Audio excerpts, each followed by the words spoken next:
G'day, welcome back to the channel. Look, the last couple of weeks here have been pretty busy, and when it's hot and you're flat out, Aussies default to one thing, and that is lemon squash. Now, or lemon soda if you're from the States. It's absolutely everywhere. You can buy it as a soft drink from the supermarket, as an energy drink from the servo, and that's loaded with caffeine, so don't drink that late at night. And you can even buy hard lemon squash at the pub, but at 11 bucks a schooner, yeah, no thanks. So Australia Day's coming up pretty fast, and I don't have any beer that's ready to go. So today I'm going to be road testing the KegLand Hard Rated kit using the Vinka cocktail base. Now that's already fermented, it's ready to go, and when you put it together, the numbers actually make sense. It's well under $2 a schooner. And the best part, if you're a home brewer, you probably already have most of the gear you need to put one of these together. It isn't about reinventing brewing, it's about using the gear you already have to make something easy, refreshing, and it's stupidly drinkable.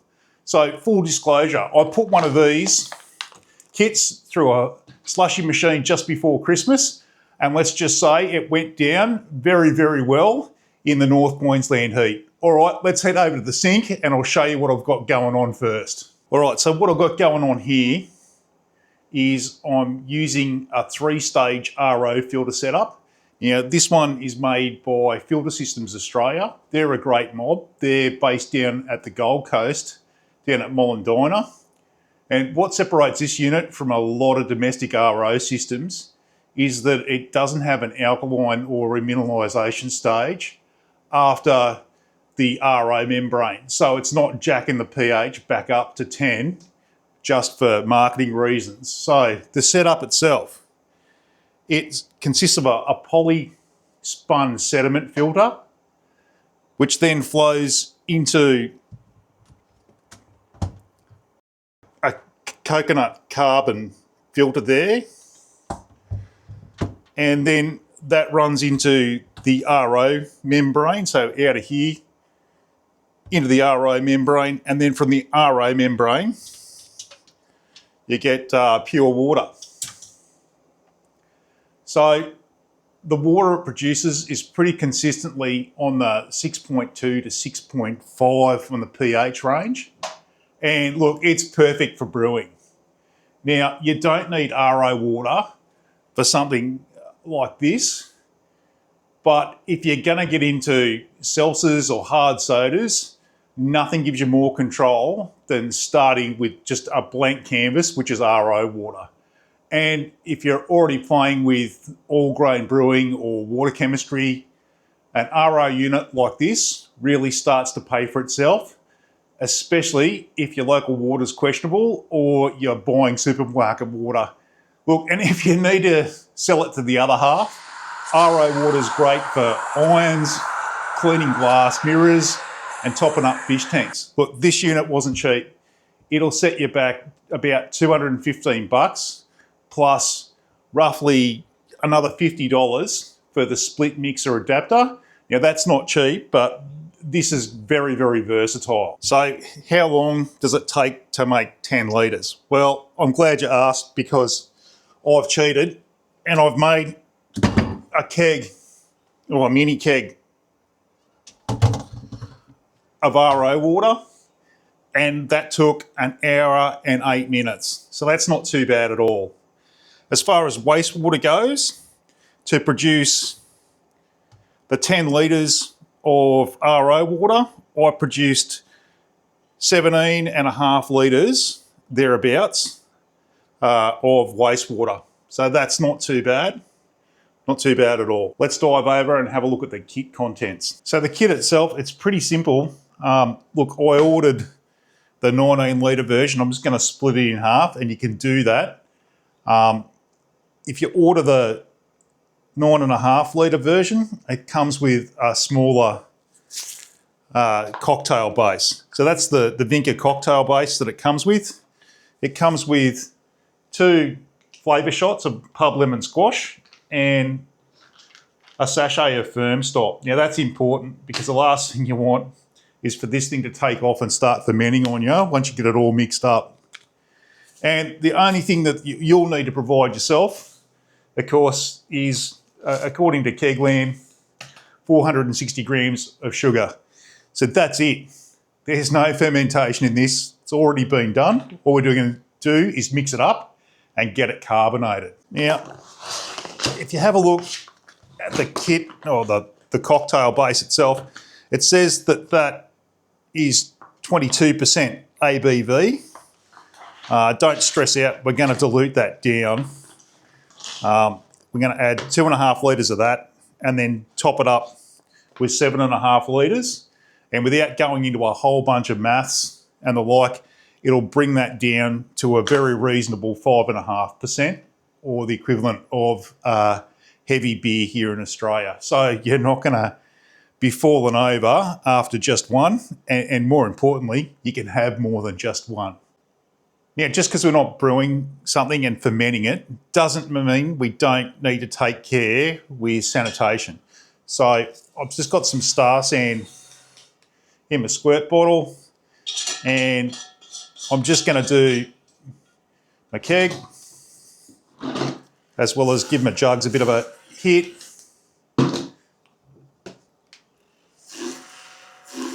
Wait a couple of minutes, just get rid of that, and then we'll finish mixing this up. Righto, so I've measured out 2.5 litres of the cocktail base and 460 grams of just plain table sugar. And I'm going to hit that with some hot water, get that all dissolved, and then we'll start putting it into the keg itself.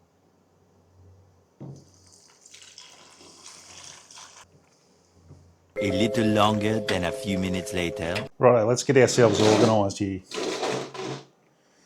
So that is our sugar syrup that we've just made up. That's our 2.5 litres of the cocktail base. That's our FermStop, and KegLand's pretty insistent that that is the last thing that goes in, so we'll actually follow the directions. All right, I've got a couple of the lemon squash shots. Then all it is a matter of what we're going to do is, with our sanitised keg, come in, put our funnel in. I guess the first thing we'll put in is the flavour shots themselves. So I'll just sort of cut the corner off and put our first flavour shot in. That's one. And that's two. It's super concentrated, guys. You should smell this stuff.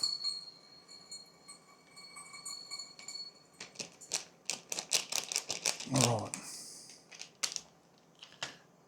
From there, we'll add our sugar syrup.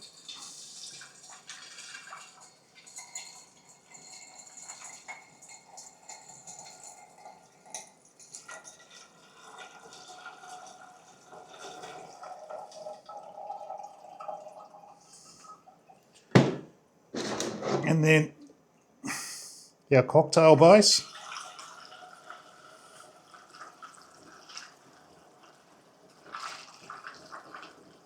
And then what I'll actually do is I won't just randomly fill it up.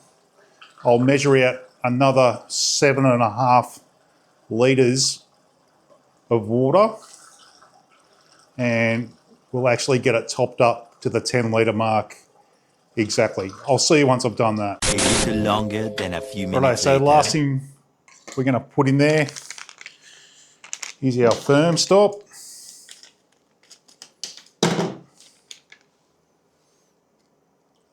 Hey, before we get this thing carbonating, I just wanted to say a massive thank you to each and every one of you who supported the channel. It means the world to me, and it means I don't have to go to another platform. Are you thirsty? Are you looking for content you can't get anywhere else? Welcome to Only Cans. Oh yeah. the premium subscription service for people who like their cans big, cold, and dangerously overcarbonated. See photos and videos your keg doesn't want you to see, and probably shouldn't.